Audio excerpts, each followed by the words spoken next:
سبيل الدموع سبيل مريح تنهدى يا صاحي كي تستريح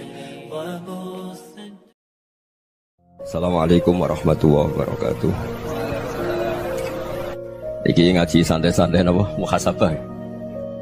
Muhasabah itu kalau Kiai Jawa maknani itu ngoreksi diri sendiri. Jadi menghitung diri sendiri.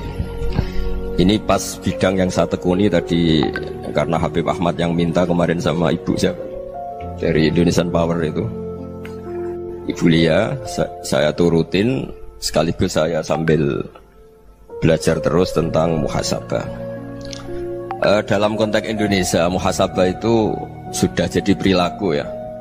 Karena dulu orang tua saya, guru-guru saya kalau ngandani itu, bayangkan kalau kamu jadi dia. Jadi misalnya kita mentang-mentang atasan, otoriter sama bawahan. Bayangkan kalau kamu jadi yang bawahan itu kayak apa? Laukun tamakanah, kalau orang Arab bilang, bayangkan kalau kamu di posisi dia. Makanya guyonannya orang-orang Indonesia itu kan orang ngaramkan judi gitu, bareng dikasih tahu. Tapi yang menang anak jenengan, alhamdulillah.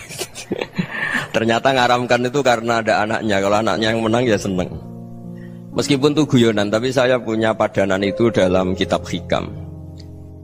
Nabi Ibrahim itu Khalilur Rahman, tentu bencinya minta ampun sama yang namanya maksiat. Suatu saat beliau diterbangkan di alam malakut. Itu kalau di Hikam saya halaman 15 juga. Saya masih ingat betul. Mungkin kalau Anda beda halaman karena beda cetakan. Setelah diterbangkan di alam malakut, diperlihatkan sama Allah. Ada orang pezina, ada orang syaribul khomri, ada orang mabuk, ada orang macam-macam. Allah tanya sama Nabi Ibrahim, bagaimana pendapat kamu Ibrahim tentang mereka yang maksiat?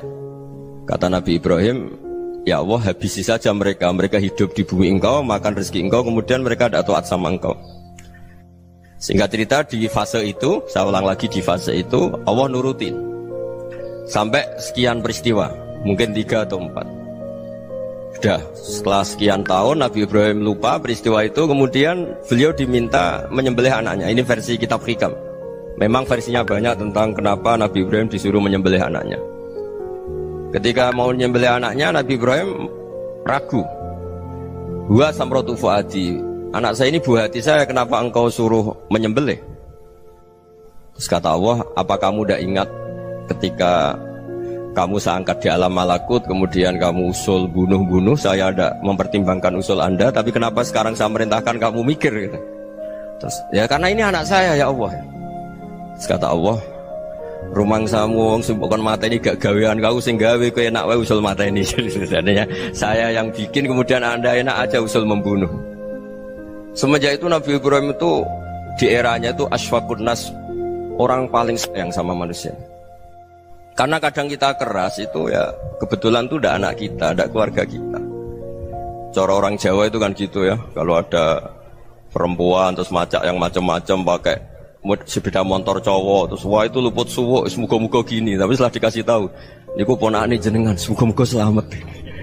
Jadi jangan-jangan kemarin ahlil ma'asi itu kebetulan itu tidak keluarga kita. Kalau keluarga kita yang pernah salah pada kita, semangat kita mintakan maaf. Jangan-jangan kita didikte hukum sosial gitu. Jadi orang yang salah, kebetulan itu orang yang menservis kita. Atau keluarga kita, atau orang dekat kita. Jangan-jangan semangat kita mintakan ampun. Tapi kalau sama orang lain, kebetulan musuh kita, kita semangatnya minta itu kena azab. Nah ini yang nggak boleh dalam Islam. Islam mengajarkan niru Rasulullah SAW, Nabi itu rahmatal lil alamin. Bahkan kemarin saya ngaji virtual sama beberapa habaib. Ada Habib Ali Al-Jufri dari Mesir, ya. Ada Habib Alwi dari Kuitang, ada Habib Nabil Al-Musawa. Dari sekian habaib itu saya masih ingat diantaranya yang didawuhkan rahmatan lil alamin itu ketika Nabi adzahu qaumuh, disakiti oleh kaumnya, dan itu mereka masih kafir semua. Itu mereka dapat doanya Nabi, Allahumma hdi qaumi fa innahum la ya'lamun. Kayak apa baiknya Nabi, orang yang menyakiti, yang melukai, tapi Nabi masih berdoa, Allahumma hdi qaumi fa innahum la ya'lamun. Sayyidina Umar dapat doanya Nabi itu ya khina kana kafiran, ketika masih kafir didoakan, Allahumma aizzal Islam bi Umar. Itu ketika masih kafir. Itu pelajaran bagi kita bahwa yang sedang tidak cocok pun itu berdapat doa kita. Ya doa supaya kondisi kita baik, hari tambah baik. Karena agama ini, saya berkali-kali bilang, limangka nayarjuwa hawal yawmal akhir. Agama ini diperuntukkan bagi yang selalu punya harapan pada Allah Subhanahu wa Ta'ala. Saya cerita muhasabah ini tentang hubungan kita dengan Allah. Di Indonesia itu banyak orang fasik, banyak orang nakal. Ya di mana-mana orang nakal itu ya mayoritas, wa aksaruhum fasikun. Tapi berkahnya harapan. Mungkin saya kira nakal sok benda, mungkin saya kira sholat sok ben sholat, mungkin sekarang belum sakhok, belum dermawan, suatu saat dermawan. Barokahnya itu kefasikan ini dianggap sementara, sedang fasik, sedang tidak benar. Karena kiai-kiai kita, para guru-guru kita, para habaib utamanya itu mesti bilang semoga husnul khotimah. Nah barokahnya doa itu semoga husnul khotimah itu menjadikan satu pola sosial. Yang sedang fasik ini masih diharapkan jadi lebih baik, jadi lebih. Sehingga kita tidak ngambil sikap ekstrim, yang ingin menghabisi atau ingin mengadili, tidak. Karena selalu kita punya harapan. Dan agama ini limangka nerjuwa hawal yawmal akhir. Bayangkan itu kalau yang nakal itu anak kamu. Pasti kamu gak ingin kan langsung dapat azab, dapat apa. Padahal kita semua jadi tokoh ini abul kulli, bapak dari semuanya. Sehingga ketika Rasulullah SAW jalan-jalan kemudian melihat perempuan sedang menyalakan api. Kalau apinya mati ditiup, anaknya dijauhkan. Nanti kalau sudah jauh dari api, anaknya digendong lagi. Terus kata Rasulullah, matur ke semua sahabat, Ara'aitum anna hadhihi tarihatan waladaha 'alan nar. Apa kamu berpendapat bahwa perempuan ini akan melemparkan anaknya ke neraka? Tidak ya Rasulullah. Tidak akan seorang ibu melemparkan anaknya ke api. Terus kata Rasulullah, Allahu arhamu min hadhihi biwaladiha. Allah lebih rahman, lebih rahim dibanding orang tua ini kepada anaknya. Ini yang harus kita kenalkan terus, kita kampanyakan terus, supaya orang hubungannya dengan Allah itu nyaman, asik. Sehingga dengan demikian selalu ada harapan bahwa yang sedang nakal ini suatu saat tobat. Kita tidak boleh menghukumi pasti begini, pasti gini, itu tidak wilayah kita. Itu juga yang dicontohkan Rasulullah SAW. Secara lahir Nabi itu nggak berkenan sama Wahsy, karena Wahsy itu salahnya salah fatal karena membunuh ahabban nasi ila Rasulillah, yaitu membunuh Sayyid Hamzah. Jadi ketika Wahsy tobat, Nabi itu terima tobatnya. Dan ketika beliau dengan basariyahnya agak siap ketemu Wahsy karena harus ingat Sayyid Hamzah, basariyahnya diturutin. Oke, kamu iman, saya turutin, tapi jangan sering ketemu saya. Karena kalau ketemu kamu, saya masih ingat sama paman saya, Sayyid Hamzah. Kita bisa ngelola seperti itu. Kita tidak cocok sama orang, bagaimanapun mereka umat Rasulullah SAW, kita tetap mencintai mereka. Misalnya kalau beda agama, mereka sama-sama orang Indonesia, kita mencintai mereka atas nama warga Indonesia. Tapi kalau misalnya potongannya ora cocok, beda kultur, bawaannya itu mangkelno cara Jawa, ya bisa diilmoni, jangan ketemu. Wong sudah tidak cocok, ingin ketemu nyari solusi. Roh ini tok seneng itu kan ya repot itu. Ya sudah kalau nggak pati cocok ya jangan sering ketemu. Dan itu kita bisa memanage seperti itu tuh bisa. Saya berkali-kali cerita tentang Imam Syafi'i. Kalau dikasih tahu ya Imam Abu Abdillah, panggilannya Imam Syafi'i, tetangga anda ini ternyata banyak yang nggak senang anda. Jawabnya beliau senang. Ya bagus kalau nggak senang saya, ndak utang saya kata. Jadi gara-gara saman seneng aku ngatur aku ini kan. Dan mungkin saman rasa seneng kan ya enak. Jadi hidup itu dianggap happy. Kalau seneng ya teman silaturahim, kalau nggak seneng ya nggak bakal utang gitu. Baru kayak seneng itu nggak ganggu. Gitu. Jadi dulu itu orang bisa ngelola seneng tidak seneng itu bisa. Karena ada kearifan hubungan dengan Allah Subhanahu wa Ta'ala. Hidupnya selesai karena masyghul bi dzikrillah, mereka sibuk dengan Allah. Makanya kata ulama-ulama tasawuf, kamu jangan melihat manusia perilakunya, tapi kamu juga harus ingat yang gerakkan semua itu Allah Subhanahu wa Ta'ala. Dengan demikian kita farah, kita senang. Makanya Nabi kalau ngutus Anas bin Malik kemudian enggak kesampaian yang diinginkan karena Anas main. Ketika garwa-garwani Nabi agak tersinggung, Nabi andikan Allah menghendaki yang saya inginkan kesampaian, pasti itu kesampaian. Jadi dianggap kegagalan Anas gak manggil yang dituju Nabi itu ya kersane Allah, ya enteng saja. Sayyidina Ali lebih parah lagi yang dialamin. Itu dalam beliau kalau dipanggil itu gak cepet-cepet ke sana. Ketika ditanya, kenapa kamu tak panggil gak cepet ke saya? Amin tu ukubatak, karena aku tahu engkau orang baik. Orang baik itu pemaaf. Jadi makanya orang-orang soleh dulu itu bodoni itu. Makanya sekarang kalau ada orang bodoni itu mesti bidik orang soleh. Kalau orang-orang soleh itu kakean husnudzon akhirnya sering dibodonin. Abdullah bin Umar itu masyhur itu.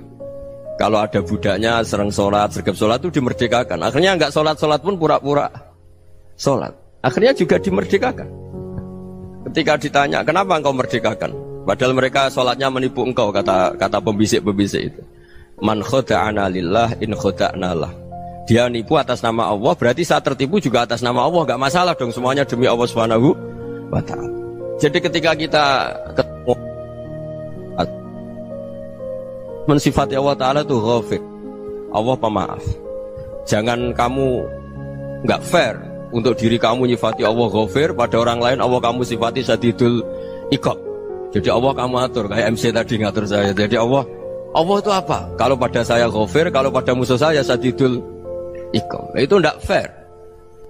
Kalau Anda punya harapan kepada Allah karena Allah Rahman Rahim, Allah ghafir, sebenarnya Allah pada musuh kita ya bisa saja Allah ghafir, bisa saja Allah Rahman Rahim. Sehingga kita melihat orang lain yang kita tidak cocok itu ya enteng saja. Itu min ummati Rasulillah sing tanaluhu syafa'atu, tanaluhu sa'atu rahmati, tanaluhu fair. Jangan dengan kita kayak mesti dapat rahmat. Jangan orang lain kayak Allah pasti sadidul iqab, itu tidak boleh. Sehingga ketika ada orang Badui, singkat cerita orang Badui ini kencing di masjid, semua sahabat membentak dia. Yang nggak bentak hanya Nabi tok. Saking mangkelnya orang ini karena semua sahabat bentak kecuali Nabi. Setelah dibenarin Nabi, terus Nabi nyuruh sobu ali dhanuban min ma'in. Setelah disucikan masjid itu, dia berdoa keras sekali. Allahumma arhamni wa Muhammadan wa la tarham ma'ana ahadan. Ya Allah, yang berhak dapat rahmatmu hanya saya dan Nabi Muhammad, yang lainnya jangan. Karena yang lainnya tuh jengkelin, gitu aja saya salah dimarah-marahin gitu. Jadi kalau kamu doa terbatas ya kayak orang Bedui ini, kayak orang Arabi. Apa kata Nabi? Laqad tahajjarta wasi'an. Allah yang rahmatnya luas menjadi kamu sempitkan. Karena kamu mau atur Allah hanya Rahman pada Indonesian Power, pada NU, pada kita yang orang lain gak perlu dapat. Itu kan kasihan Islam, karena Islam terus gak dimiliki semua orang. Allah gak dimiliki semua orang, Rasulullah gak dimiliki semua orang, karena dipek NU, dipek ormas tertentu, dipek gak boleh seperti itu. Gak boleh takhasyar tawasian, kata Nabi, gak boleh mempersempit zat yang rahmatnya itu luas. Ini semoga etika ini kita pakai di Indonesia. Yang sedang fase kita harapkan lebih baik. Yang sedang nggak dapat hidayah kita doakan dapat apa? Hidayah. Masyhur kan, makanya tadi saya mohon sama Habib Ali supaya Habib Ahmad supaya tetap mahalul qiyam, tabaruk sama Habib Ali. Di antara doa-doa di Simtuduror masyhur itu antuqa bilal mudhniba minnah bil ghufran wal musi'ah bil ihsan. Jadi harapannya para habaib, para orang-orang baik dulu ya, semoga yang dosa itu dimaafkan, yang sedang salah dibuka, bikin lebih baik. Nabi itu tugasnya juga gitu. Wastaghfir li dzambika walil mu'minina wal mu'minat. Nabi itu tugasnya juga memintakan ampun yang sedang salah.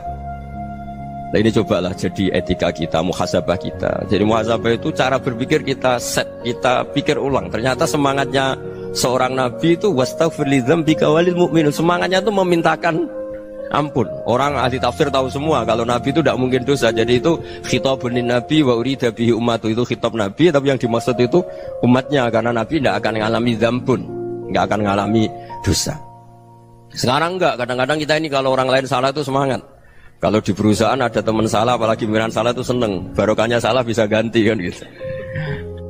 Ya, jadi kalau mungkin di dunia tokoh juga gitu, barokahnya ada tokoh salah, kita yang jadi populer sendiri, tidak boleh seperti itu. Kita harus salimus sodri di jami'il muslimin. Jadi ini harus dilatih. Saya tadi matur sama Habib Ahmad, latihan kita jadi hidup. Nabi itu kalau resep jadi wali itu kata Nabi gampang.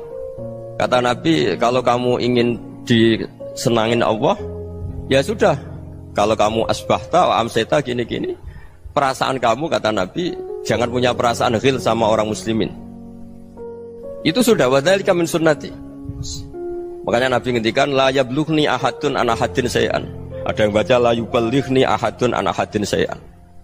Seseorang jangan melaporkan ke saya tentang salahnya yang lain. Fa inni akhruju ilaikum wa ana salimus sadri. Karena saya ingin ketemu sampean semua dalam keadaan salimus sadri, tidak punya perasaan apa-apa. Karena kalau nurutin pembisik, nurutin informasi itu ya repot, karena orang pasti sepihak. Ada kiai yang top, datang ke kampung-kampung ning desa-desa. Kata yang seneng itu punya akhlak. Wah itu bagus orang besar datang ke kampung-kampung. Kata yang nggak seneng, wah itu jobnya kiai kecil kok diambil, itu kan ya kasihan itu kan sudut pandang. Makanya saya sering bilang, akal kita ini cukup untuk mentasdik Rasulullah SAW. Meskipun perasaan kita kadang orang Jawa itu beda. Saya berkali-kali bilang sama peneliti dari Jogja, kenapa sih Gus para nabi itu kok poligami istrinya banyak? Nabi Dawud katanya itu berapa? Nabi Sulaiman malah jumlahnya agak terbatas ini. Nabi Muhammad itu paling sedikit. Saya tanya gini, perempuan itu orang lemah, jadi kalau nolong orang satu gimana baik, kalau nolong orang dua ya lebih baik, ya sudah kira-kira seperti itu. Paling tidak akal kita masih tahu kalau orang baik itu kan mesti baik, nolong orang satu baik, nolong orang dua ya lebih baik, nolong orang tiga lebih baik. Tapi kalau kamu orang nggak baik, satu saja kamu terlantarin, kamu miskinkan, kamu ya tinggal diukur kan. Kalau orang baik nambah baik, tapi kalau orang buruk tambah buruk. Nah itu akal. Akal kita bisa menganalisis kenapa sih nikah itu ada yang poligami, ada yang enggak. Sudah ukur saja diri kamu. Misalnya kayak saya elek keriting, rabi terus, memperbanyak wong elek. Orang perilaku netok, raine dadi elek kabeh. Tapi nak kowe ku ganteng, alim, ganteng, sugih. Anake ganteng-ganteng, berhubung kowe saleh ahli swarga kabeh. Mertua yo bangga karena karir kamu meyakinkan. Ini mertua kamu aja gak bangga mau nambah. Ipar gak bangga, mertua gak bangga, desa kamu yang kamu wayai juga gak beda dengan Nabi ketika nikah Juwairiyah itu gak ada pernikahan sebarokah Nabi dengan Juwairiyah itu Azharu Rasulillah. Di situ habis perang banyak tawanan, gara-gara jadi besanya Nabi langsung dibebaskan semua karena Azharu Rasulillah. Sekarang besanya Kanjeng Nabi. Dulu Abu Sufyan mangkalnya bukan main sama Nabi, gara-gara putrinya dinikah terus langsung jadi. Kalau kamu kan enggak, nikah satu, nikah lagi, satu kampung musuhi kamu karena istri pertama ya cemburu, yang kedua agak bangga. Wah itu selesai itu di dunia wal akhirah. Maksud saya, nganalisis Islam itu harus pakai akal.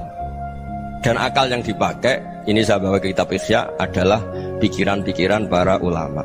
Makanya ketika Imam Ghazali ketika ditanya, fakaifa bi muslimin fasikin asawwaha fi jami'i amri. Kalau kalian ketemu orang fasik, orang Islam tapi fasik, perilakunya nggak ada yang benar. Kata Imam Ghazali jawabnya lucu, aneh. Mamin muslimin illa wa islamuhu ta'ah. Tidak ada orang Islam kecuali dia mau Islam, membenarkan Allah dan Rasul itu sudah taatnya dia. Kok kamu tidak bisa melihat taatnya dia? Dia pikirannya kan ini pemabuk, ini tukang apa. Tapi kata Imam Ghazali, sebenarnya kamu masih bisa berpikir positif. Mamin muslimin illa wa islamuhu ta'ah. Tidak ada seseorang Islam ketika dia milih Islam itu pasti ada taatnya, yaitu tasdik pada Allah dan tasdik kepada Rasulullah SAW. Jadi dengan pola seperti itu, maka di antara guru-guru kita yang modern ya di era Mbah Maimun, di sini ada Habib Ahmad, Habib Salim, syair yang sering dibaca beliau adalah ada orang munajat sama Allah. Ini cerita munajat. Itu orang itu ngendikan gini, ana muznibun, ana mukhtiun, ana asi, huwa rahimun, huwa ghafirun, huwa afi. Ya Allah, saya mukhti, saya orang yang salah. Ana muznib, saya orang yang dosa. Ana asin, saya sering maksiat. Tapi engkau ya Allah, engkau ghafir, pemaaf. Engkau rahim, maha pengasih. Engkau afin, yang mudah memaafkan. Kata orang ini, ya agak kurang ajar, tapi saking senengnya sama Allah. Qobal tuhunna salasatan bisalasat. Ya gini saja ya Allah, sifat engkau diadu dengan sifat saya. Engkau Tuhan, Gusti, nggak boleh kalah katanya. Terus wasatah liban ausofu ausofi, dan engkau pasti pemenangnya gitu. Jadi ada orang rayu Allah dengan cara seperti itu ya ada ya. Saya ini manusia, salah saya banyak. Engkau ampunannya banyak. Engkau Tuhan, Gusti, nggak boleh ampunan Anda, ampunan engkau kalah dengan salah saya. Nggak boleh Tuhan kok kalah. Jadi untuk supaya orang punya harapan gitu. Banyak juga wali-wali yang jadab ketika datang ke makam Rasulullah SAW. Itu kalau dongo ya agak kacau sebetulnya, cara syariat agak kacau. Ya Allah, engkau punya dua pilihan. Jika engkau menjadikan saya soleh, surah habibu, yang senang kekasihmu, yaitu Rasulullah SAW. Tapi jika engkau menjadikan saya fasik, surah aduuk, yang senang itu setan. Monggo jenengan mau menyenangkan kekasih jenengan, mau menyenangkan musuh jenengan, monggo. Jenengan bebas kok memilih. Mestinya Allah ya senang menyenangkan kekasihnya. Jadi ya, intinya Allah dipaksa untuk menjadikan dia orang soleh gitu. Jadi kayak kemarin itu Pak Gus siapa? Kuliah ke sini itu sama Habib Ahmad. Saya pertama nggak mau, lama-lama Habib Ahmad. Ini gimana Gus? Orang taunya saya dekat jenengan, kalau nggak hasil saya waduh Beb. Ini kayak doanya wali yang tadi. Nggak punya pilihan, Beb. Nggak ada pilihan. Jadi saya mohon muhasabah itu dimulai cara berpikir. Makanya di sini sebetulnya tag ini supaya dapat barokahnya Ihya. Ini kitab yang disenangi para habaib, para ulama. Sebetulnya tag di muhasabah itu redaksinya gini ya, yang lengkap. Hasibu anfusakum qabla an tuhasabu wa zinuha qabla an tuzanu wa tahayya'u lil ardil akbar. Jadi ada kata wazinu, jadi ukur. Perilaku Anda ini diukur, ditakar. Misalnya kita sebagai suami kan ya punya hal-hal yang kita tidak ideal. Corong Jawa mesti pesek. Cara rezeki ya pas-pasan ya.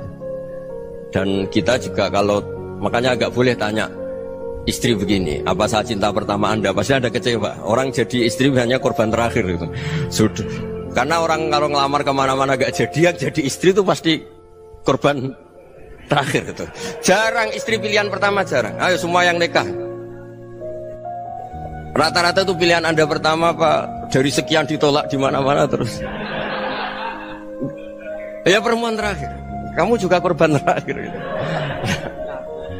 Itu wali-wali dulu kalau ngandani kita itu sederhana.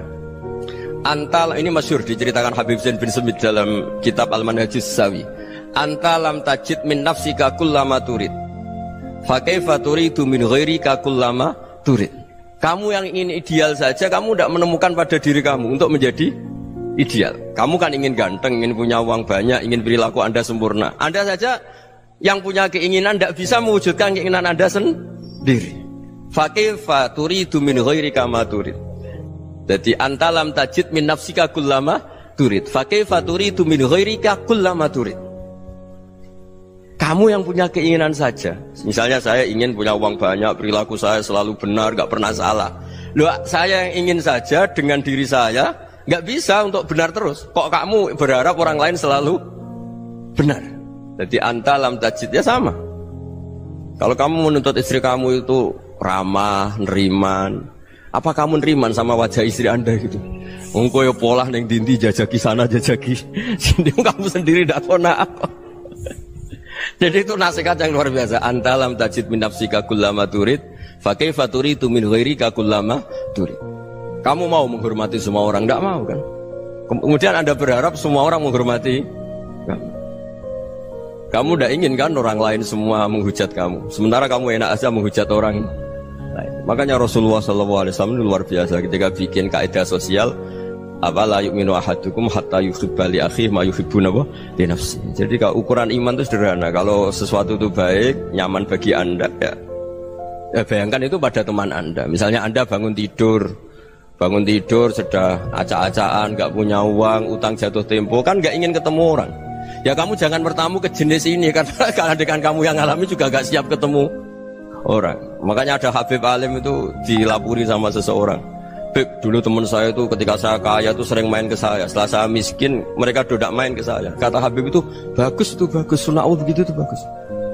Coba kalau kamu dulu kaya, teman kamu main kan kamu gaya, di rumah ada makanan, bisa hormat tamu.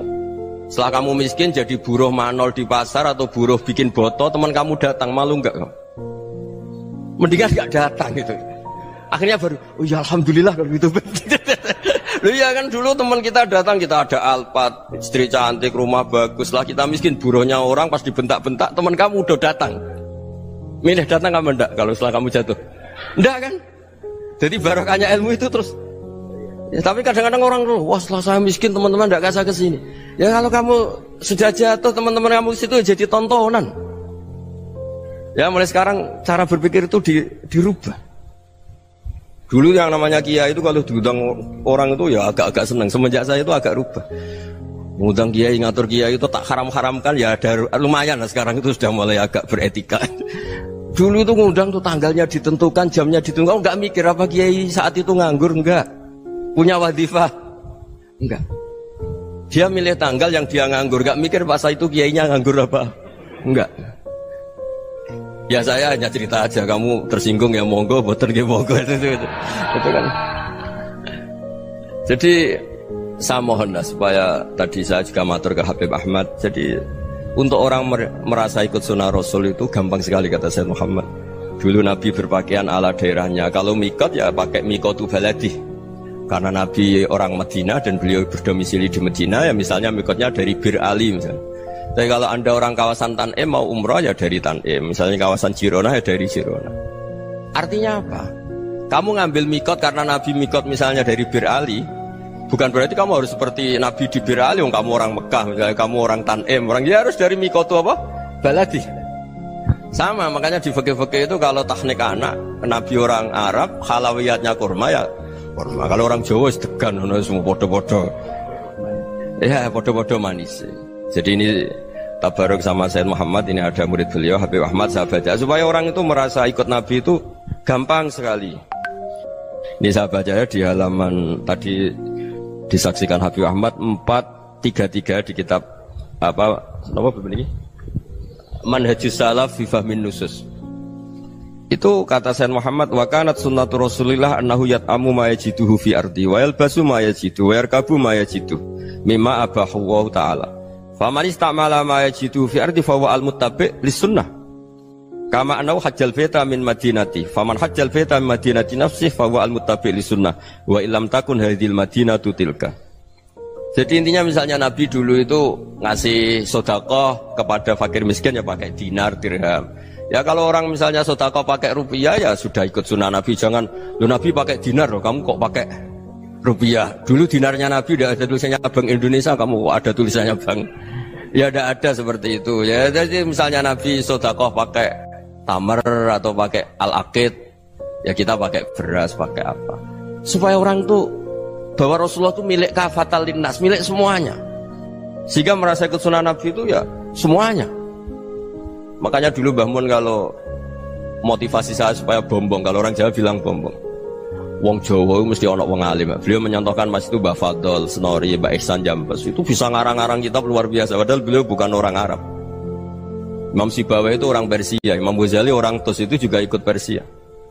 Kata Mbah Mun, wong sing ora Arab lah mesti untuk jatah alim kata beliau. Karena Nabi itu diutus kafatal linnas. Nanti kalau orang yang alim itu Arab tok berarti tidak ada perwakilan dari Afrika, dari Asia Tenggara, dari mana-mana. Makanya karena Nabi statusnya itu kafatal linnas. Jadi kita harus bangga sebagai Muslim, sebagai orang Indonesia karena misalnya Wali Kutub dulu terkenalnya hanya ada di Yaman, di mana. Ternyata pernah ada juga di Indonesia dan seperti Habib Abu Bakar Segaf Gresik.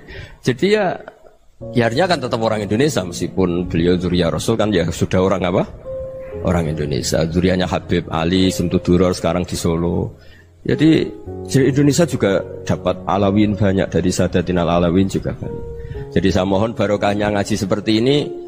Melihat orang lain tuh gampang, bayangkan tuh kalau anak kamu. Makanya Nabi nanti kalau nggak percaya lihat di Hikam nomor 15 di kitab saya itu.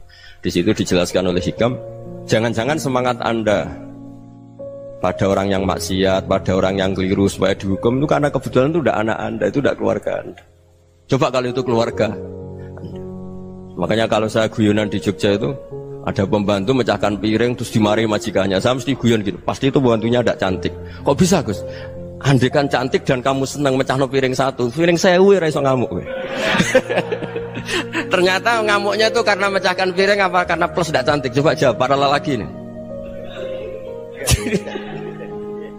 Kamu marah sama orang maksiat tuh karena maksiat karena plus itu udah anak Anda.